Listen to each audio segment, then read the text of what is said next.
Welcome to another edition of E.W. Jackson for America. Great to be with you again this morning.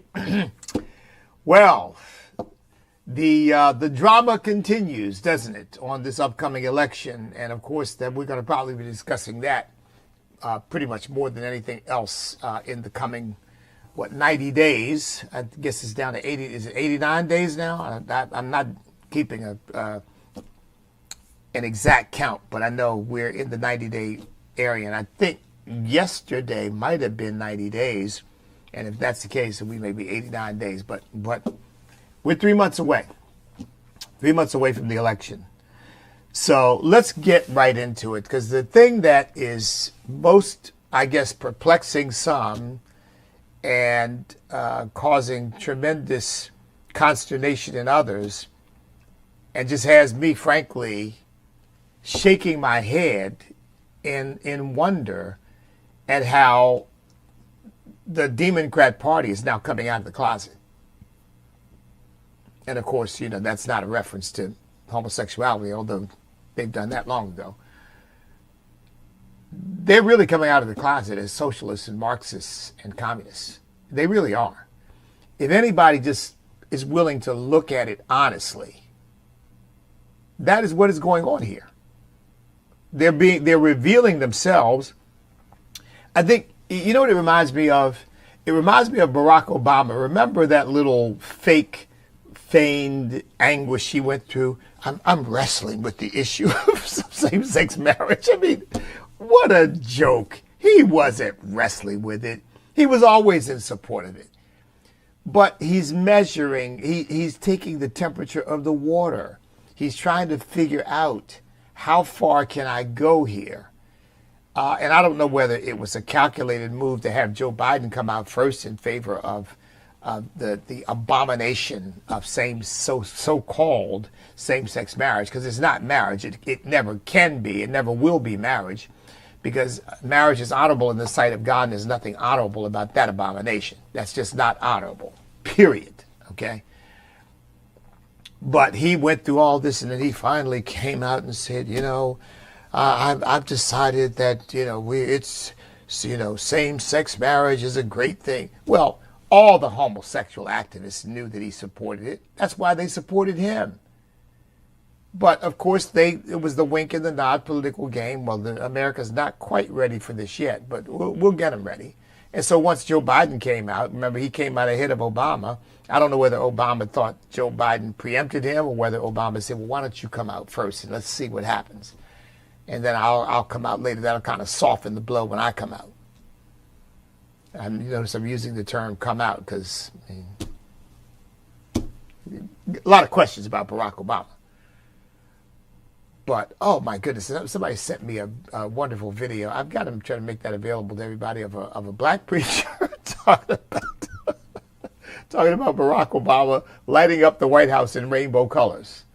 So now you wonder, was he doing that to communicate to the nation, or was he doing that for his own personal celebration?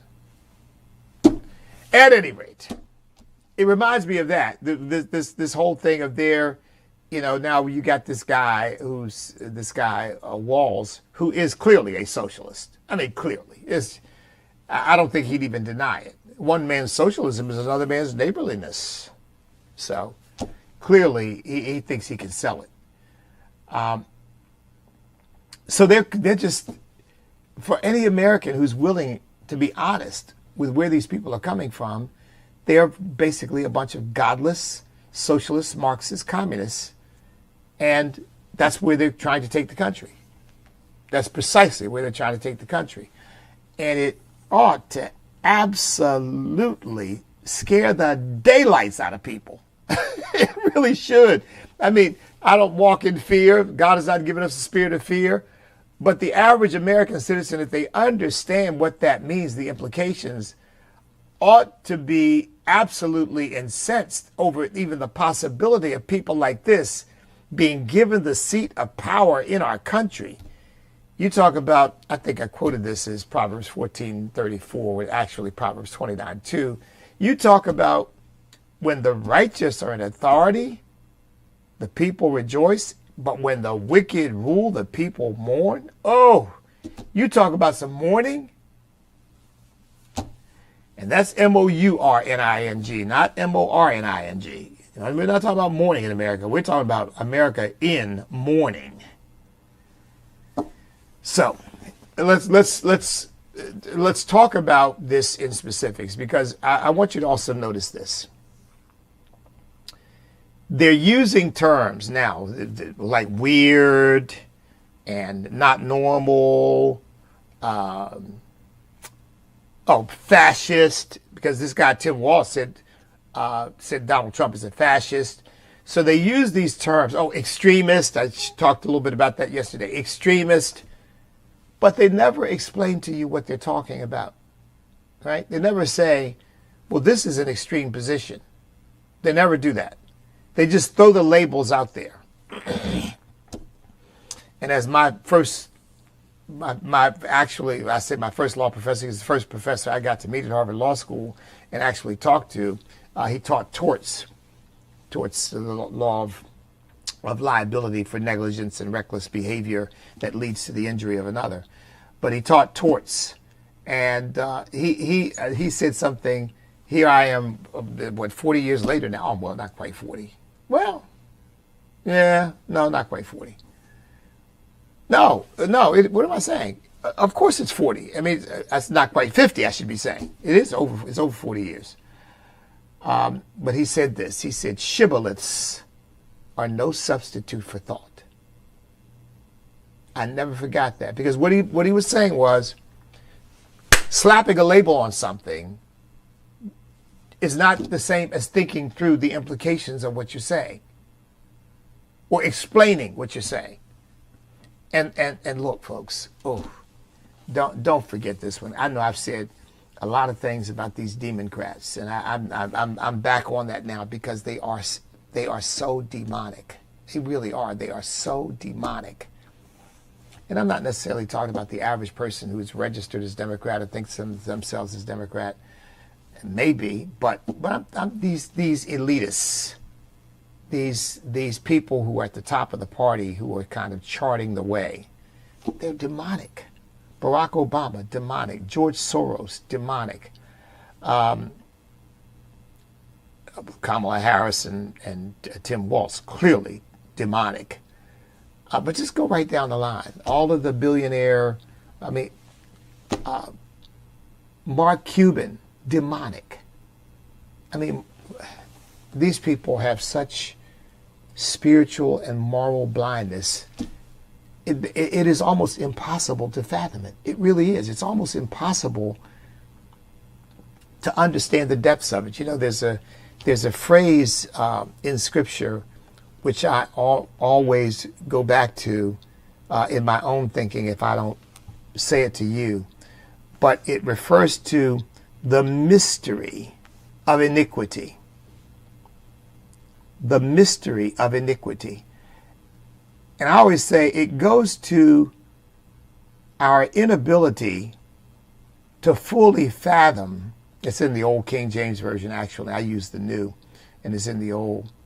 But it speaks to the ability to fully grasp or understand the wickedness that people can engage in. It's a mystery. And I'm sure you've experienced it too. How can any human being do that? I mean, for example, how can women, or men for that matter, but women particularly, talk about shouting your abortion, talk about celebrating your abortion? Remember this woman who went out to Seattle and did this rally for killing unborn babies, and she talked about how many abortions she'd had in Seattle, and it was really great, and you just think,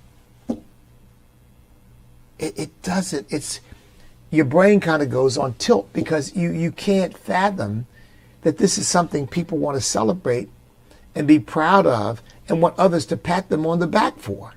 They're killing their own progeny, and they're bragging about it and celebrating it. It's just, that, folks, is the mystery of iniquity.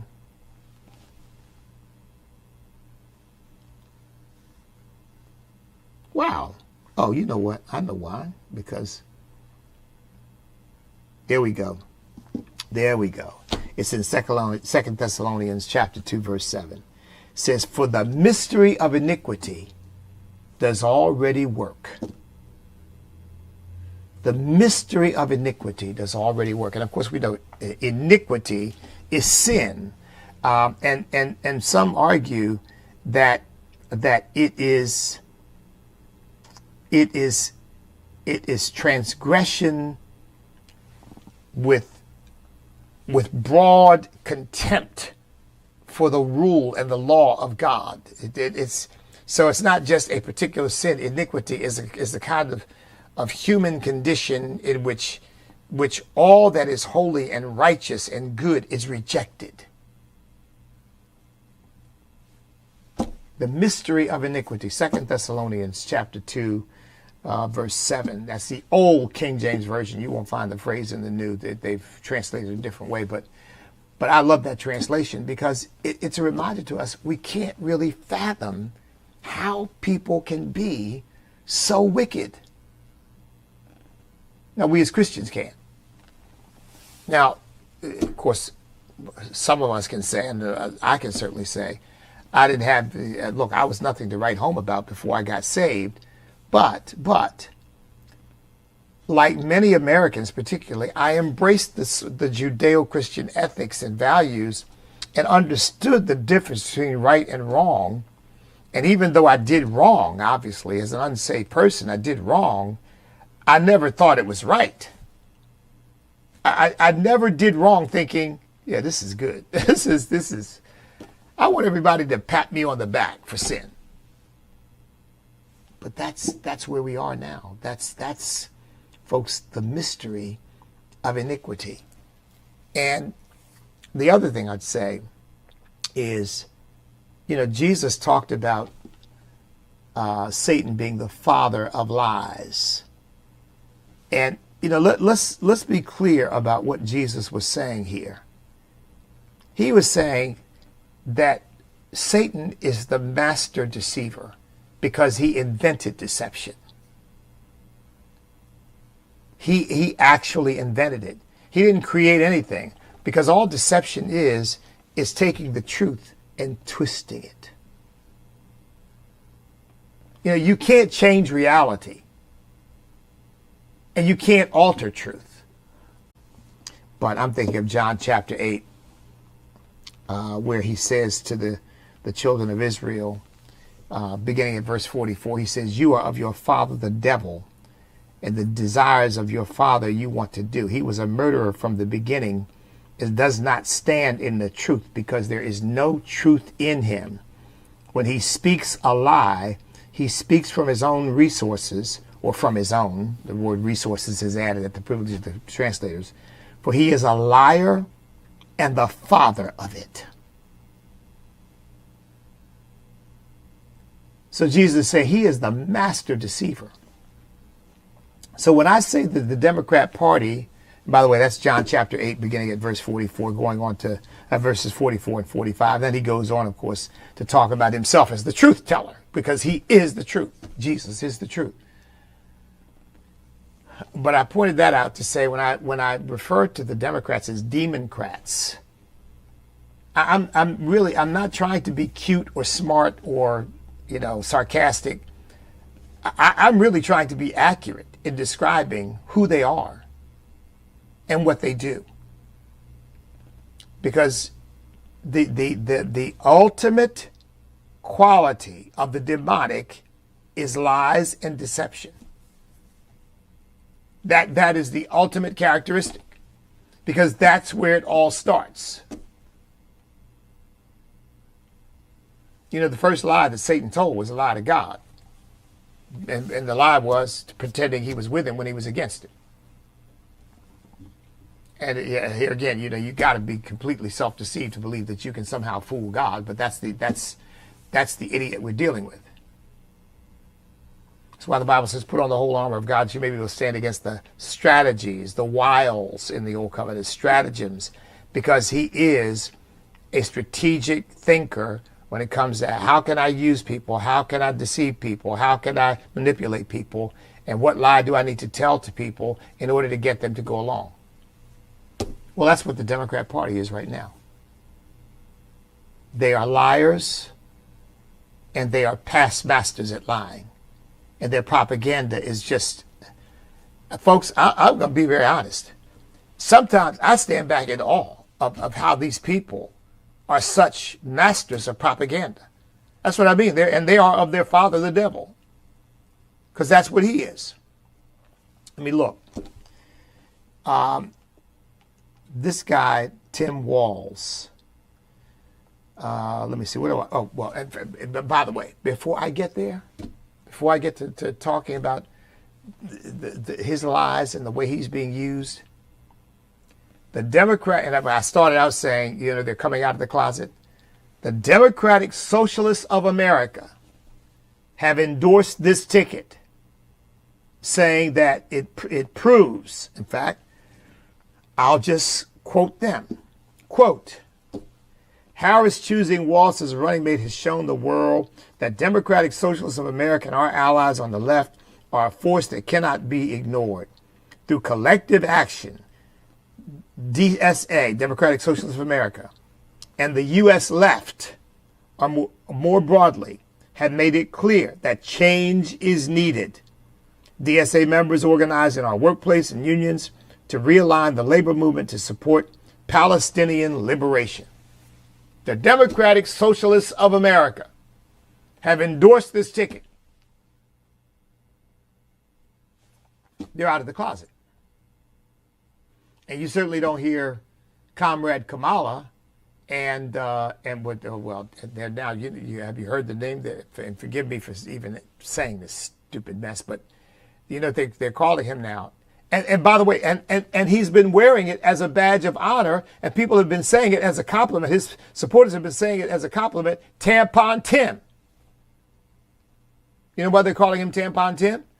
Because he passed a law in Minnesota that would require tampons to be put in boys' bathrooms to prove that not only girls and women menstruate, but boys and men menstruate too.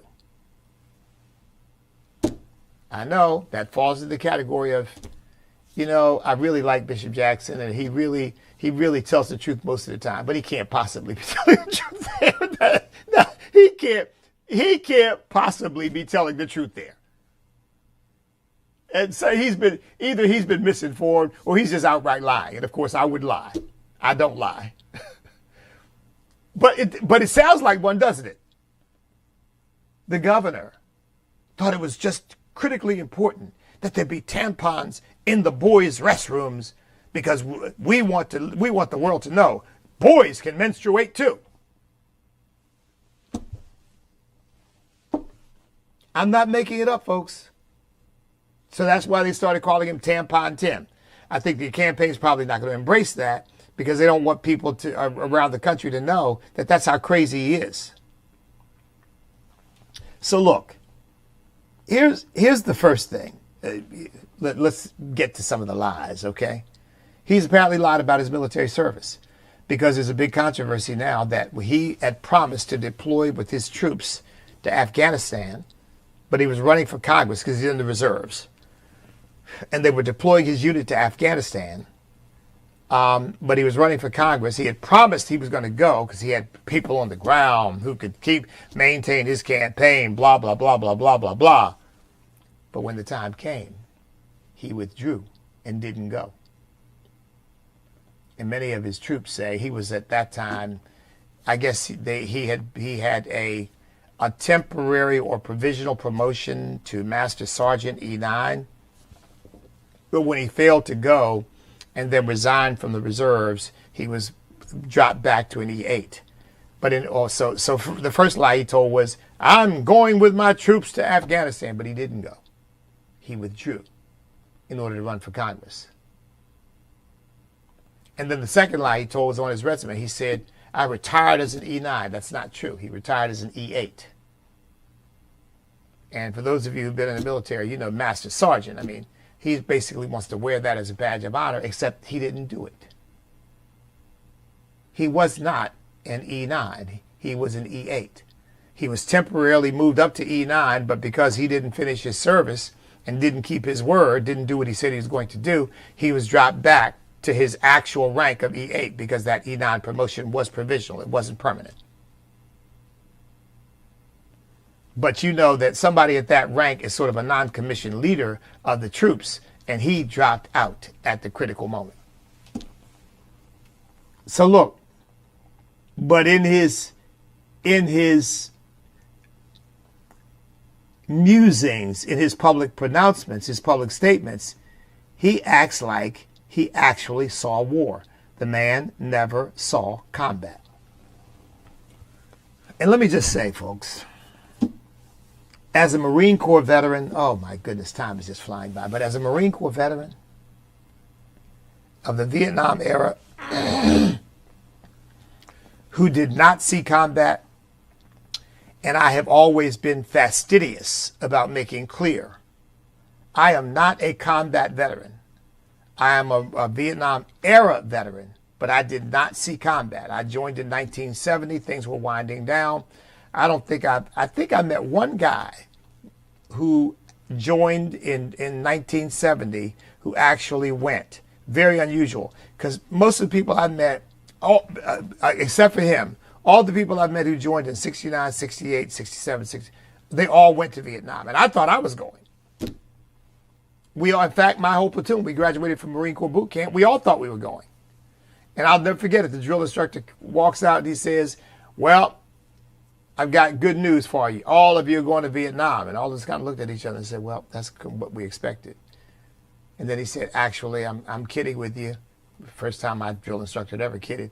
He said, this is the first platoon I've graduated in my career where nobody has orders to Vietnam. Nobody. So I didn't go. I would never, ever pretend I was a combat veteran who saw action. And man, because to me, that's just the lowest of the low. You're trying to take on yourself a level of service and valor that someone else had to endure, had to go through, and you didn't, but you want to take that on because you think it makes you look good? Oh, I cannot stand that. Which is one of the reasons why, what's the guy from Connecticut? What's his name? Blumenthal? You know, he's the guy who lied about going to Vietnam. Another Democrat. They're liars. They are a lying party. And, you know, people supported him anyway. They found that he told a complete lie. When I came back from Vietnam, who was telling these stories? When I came back from Vietnam, and he never went to Vietnam. Oh, to me, that is just so despicable. Every time I see him, I have to turn the television off because I just can't stand to watch this lying, sniveling a pretender. And he never really apologized. He never really said, I don't know what was wrong, but Well, this guy, Tim Walz, is essentially doing the same thing. Let me give you a quote of, actually, here you go. Here is one of his quotes under the Kamala Harris campaign. So this is very, very, very recent, okay? He says, I spent 25 years in the Army and I hunt. So, he's trying to say, I've got gun creds, right? I've been voting for common sense legislation that protects the Second Amendment. That's another big lie. But we can do background checks. We can research the impacts of gun violence. Here we go. We can make sure those weapons of war that I carried in war. Did you get that? Are only carried in war. Well, he didn't carry any weapons in war because he didn't see a war. That I carried in war. Oh, please. See, now that, folks, that's intentional. He wants to look like a war hero. I carried these weapons in war. You are a liar. And you know, I don't. You all know I don't hate people. I love people. I pray for people. I pray for this guy. But I tell you what, I have absolutely no respect for this man whatsoever. As far as I'm concerned, he is a moral degenerate, just like his running mate. I called her a moral degenerate, and she is, and he is as well. Because to be able to tell that bold-faced lie to people when you know you never saw combat, you were never in a war, what does that say about you? But it shouldn't surprise us. Because this is the guy, so he lied about being in war. He lied about his rank upon departure. He lied about going to Afghanistan because he told all his troops, and when it was time for me to go, I'm going, and my campaign will be left in the hands of my wife and other capable people. And he just lied through his teeth because when the time came, he didn't go. Now, here again, this is the guy, Tampon Tim, who is calling J.D. Vance and Donald Trump weird. And they're not normal.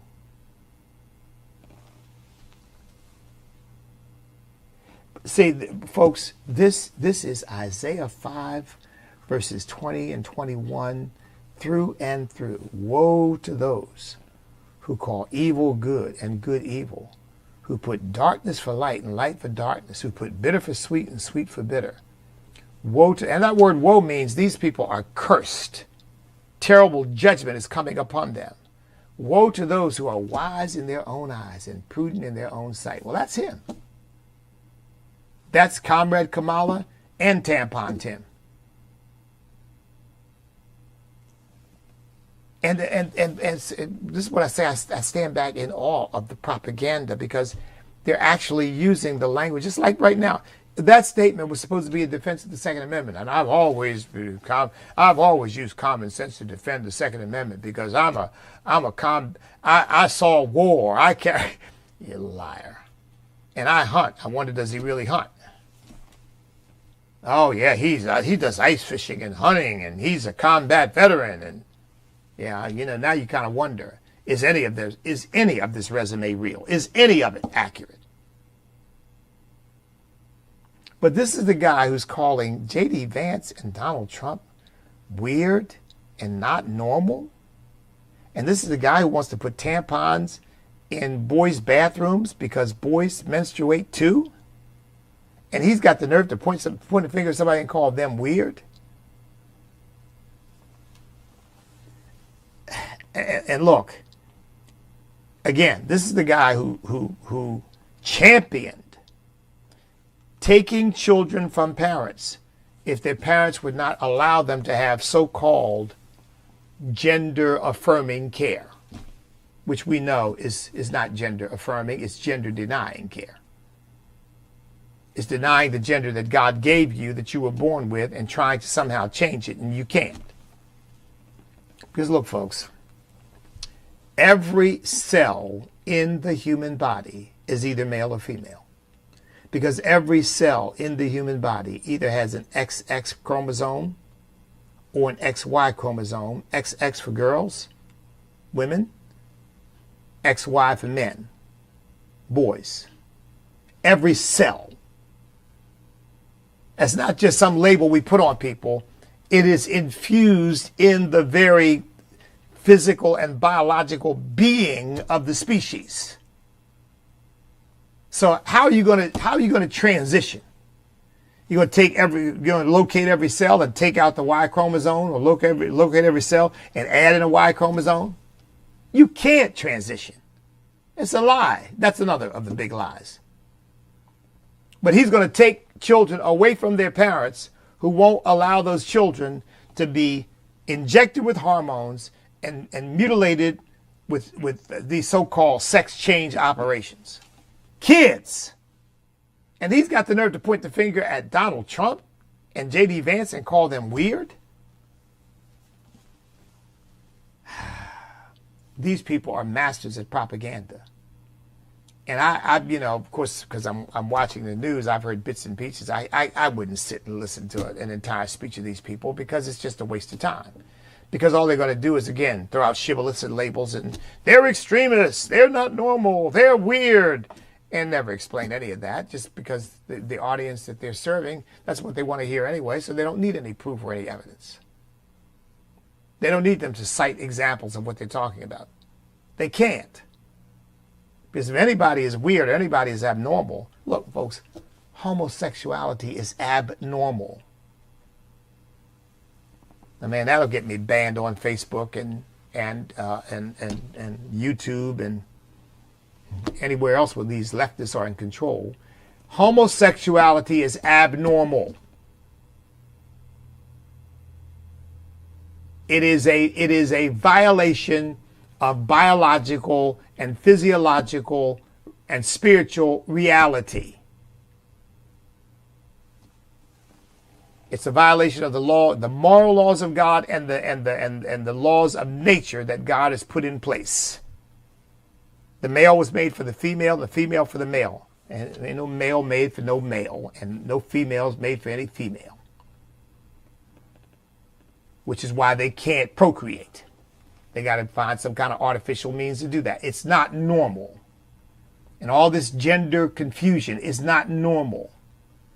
And by the way, let me add, it is not normal because it is built into our biology. It is built into our spiritual and psychological and emotional makeup to want to protect our progeny, protect our children, defend them, defend their lives. That is just, it is natural to the human being. And when you get a bunch of people celebrating killing their own progeny, that is not normal. Now, I realize that this campaign, Donald Trump's campaign, is not going to say what I just said to you, because they're trying to soft pedal this issue because they're afraid it might be so explosive. And sadly, that a bunch of ditzy women who think, yeah, I certainly want to be able to kill my baby. I can't vote for somebody who won't let me kill my baby, or who might put restrictions on my ability to kill my baby. Now, you got to be a ditz to think like that.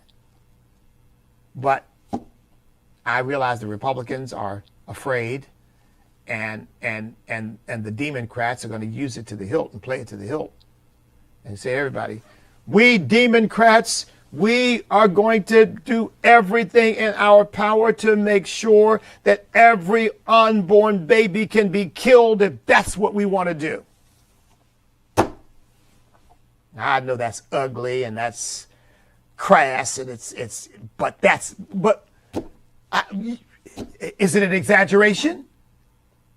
Not when you're going to hold rallies talking about how important it is to be able to do that. And you can call it abortion all you want, but it is the killing of an unborn baby. The military will abort a mission, but they abort a mission usually because they think aborting the mission will save lives. Abortion is a misnomer because it's not going to save anybody. It's going to kill somebody.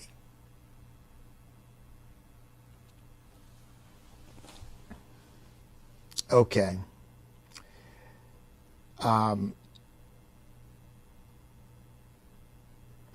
I said the man's a liar. A district court judge called him, for all practical purposes, called him a liar because, as you all know, there was a controversy over this feeding program and Feeding Our Future, this nonprofit, which is alleged to have stolen $250 million from the coronavirus welfare program. And since Tim Walz was responsible for overseeing this program, he is claiming that the judge ordered him to continue making payments even after the controversy arose. And the judge issued a statement saying that is false. That is false. He said when federal indictments were announced this week, many were published, said, and many new reports were published. Said Governor Tim Walz told the media that the Minnesota Department of Education attempted to end payments to FOF, the, what is it? Feeding Our Future. It says attempted to stop those payments. Said, and Tim Walsh, let me see, I lost my, yeah.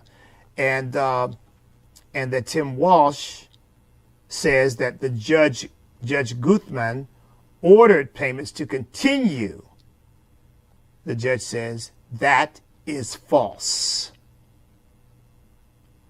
He says the public court record and Judge Guthman's orders, this is a statement approved by him, make plain, he never issued an order requiring the Minnesota Department of Education to resume food reimbursement payments to FOF. The department voluntarily resumed payments and informed the court that FOF resolved the serious deficiencies that prompted it to suspend payments temporarily. In other words, he defended.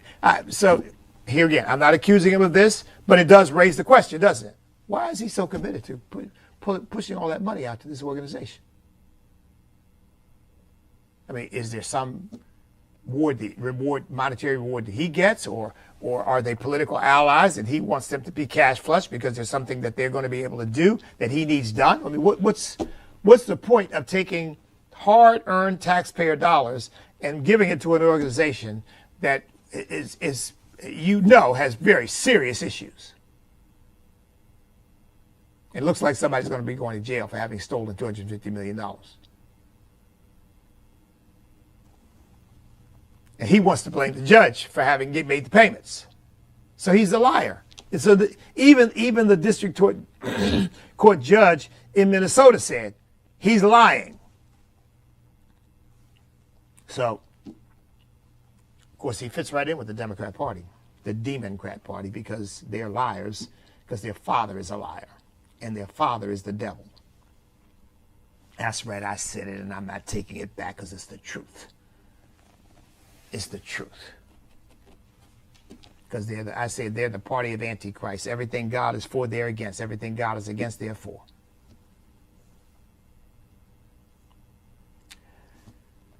So, yeah, and he's got the nerve to call Donald Trump and J.D. Vance creepy, weird, not normal.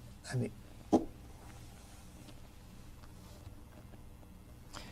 here's the other thing I wanted to point out. And I've said this before, but it's worth saying again. If these two get elected, of course, I don't like saying this or even thinking this, but I have to share with you what I believe. If these two get elected, I really believe it's a for all practical purposes, it will be the end. Well, no, let me withdraw. Hold on. Let me amend that. If these two get elected and they are able to win the House and the Senate, because I think that's an important prerequisite. If these two get elected and Republicans take the House and the Senate, we're going to be at a little bit of a stalemate. But if these two get elected and they manage to win the House and the Senate, which is, by the way, unlikely that all three of those will happen, unlikely, so I don't want to overstate this. But as I've said before, but it's not impossible. Because right now, I'm sure you all know, this is a toss-up. Now, yeah, Donald Trump does seem to be leading in many of the swing states, the battleground states, but right now they're statistically tied in Pennsylvania. And Donald Trump was up with Biden. And again, I'm convinced that they're statistically tied in Pennsylvania because of the black vote that's come over to Kamala Harris. If these two get elected, and they have the House and the Senate in tow, it is the end of our constitutional republic as we know it. And I don't think that is an exaggeration at all. Because I know that they're going to move to legalize all of these illegal aliens, these invaders. They're going to move to pack the Supreme Court so that they can pretty much they're going to get rid of the filibuster so they can pass anything they want to pass by one vote in the Senate. and they're going to pack the Supreme Court so the Supreme Court will not overturn any of their legislation, and then they're going to proceed to fundamentally transform the United States of America, which is what Barack Obama promised when he first ran in 2008. And I believe, as a practical matter, it will be the end of our constitutional republic, because the Constitution will no longer be interpreted as a document that is intended to limit the powers of government. It will start to be interpreted as a liberating document that gives the government the power to do whatever they want to do. And the Supreme Court will rubber stamp everything they do. So you get all the illegal aliens legalized, registered to vote. You get the Supreme Court packed. You get the filibuster in place. You are looking at a situation where they will have absolute hegemony over the United States of America for the foreseeable future, and will turn us into California, Massachusetts, and Vermont. Oh, and maybe Minnesota. Everything we've been talking about with regard to Tim Walz, that's all that craziness. That's what they want to bring to our country. That's what they want to bring. That's what they want for the entire country. And they've got the nerve to say Donald Trump is a threat to freedom.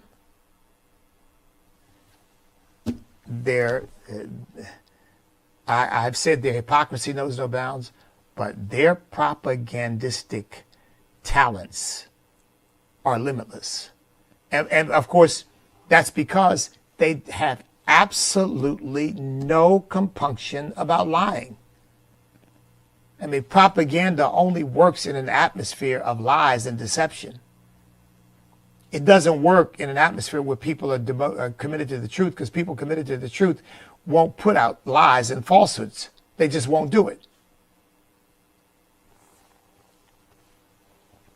And remember, folks, 2 Thessalonians warns us that it's chapter 2, verse 10, that the people who will follow the Antichrist, verses 9 and 10, the coming of the lawless one is according to the working of Satan with all power, signs, and lying wonders,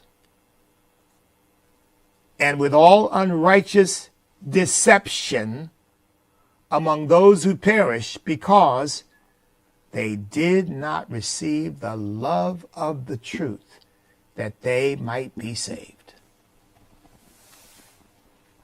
Now there it is right there. They did not receive the love of the truth. You and I have to love truth and hate falsehood. Love the truth and hate falsehood. We don't hate people, but we certainly hate falsehood. You know, in Psalm 119, two of my favorite scriptures in Psalm 119, I say favorite because I have a lot of favorites, but I believe it's verse 104 and 128. 104 says, through your precepts I get understanding, therefore I hate every false way. I hate it.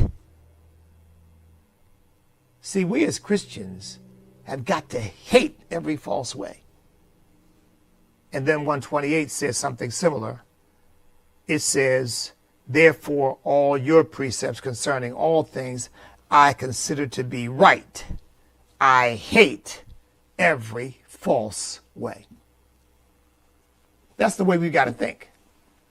We don't hate the people, but we got to hate falsehood and be absolutely dedicated to the proclamation of truth. And I'll tell you something. If you find any truth in the Democrat Party, you must have been excavating, because it's been long buried. Because these people have completely turned their backs on truth. They are now dedicated. Oh my goodness gracious. Oh, you know what, folks? I have got a program to do. I got to go. Stand up, step up, speak up, refuse to back up, because we cannot be defeated if we will not quit, because we are on God's side. God bless everybody.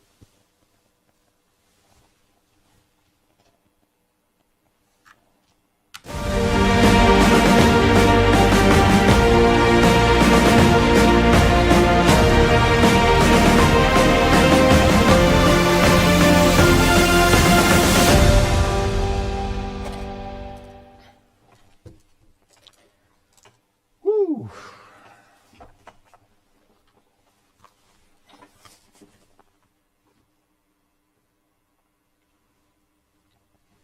What channel am I on?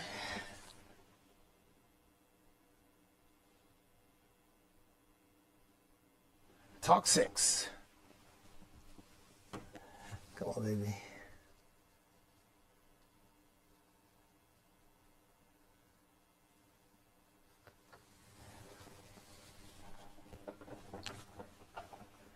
Okay, I'm with you. Good morning. Good morning. Is that Jenna? Good morning. Oh, my pleasure.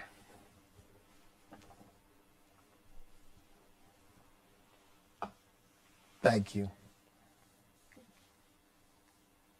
Thank you. Thank you, Jenna. Good to be back.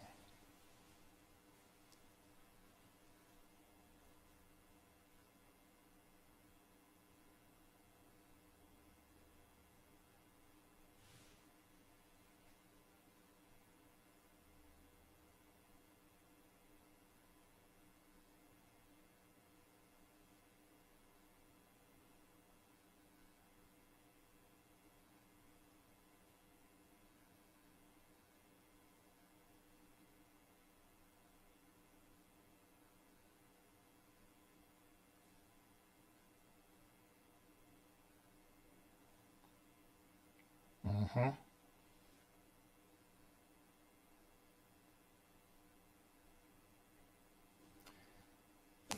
Absolutely. Happy to talk about all of that because I think that's the essence of what we're dealing with.